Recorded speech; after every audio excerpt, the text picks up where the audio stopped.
দিয়ক। বাপুতি গগৈ স্কুলৰ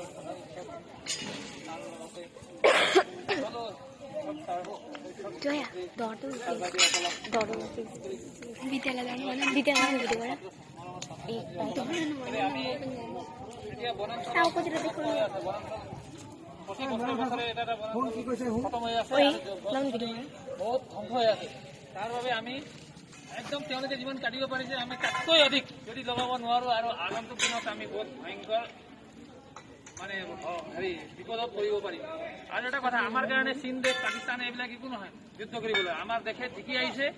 চবতকৈ ভয় আছে কালি যে মৰুভূমিত ৰূপান্তৰিত হ'ব যেতিয়া পৃথিৱী, তেতিয়া আমি বাচিব নোৱাৰিম, তেতিয়া আমি যুঁজিব নোৱাৰিম। যেতিয়া আমি এই পৰিৱেশৰ লগত থাকি চীন দেশতো যুদ্ধ হৈছিল, পাকিস্তানৰ লগত যুদ্ধ হৈছিল, এওঁলোকৰ লগত আমি আৰামছে ডিল কৰিব পাৰিম, কিন্তু আমি পৰিৱেশৰ ওপৰত যুদ্ধ কৰিব নোৱাৰিম।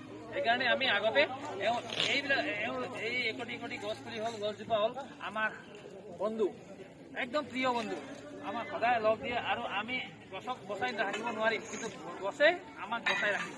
এই বুলি মই তোমালোকক কৈছোঁ। আগন্তুক দিনত আমি সকলোৱে নিজৰ খালী ঠাই জেগাত সব সম্পূৰ্ণৰূপে গছপুলিৰ দ্বাৰা পৰিপূৰ্ণ কৰিব লাগিব। আমাৰ বহুত অন্যতম এই বুলি মোৰ বক্তব্য।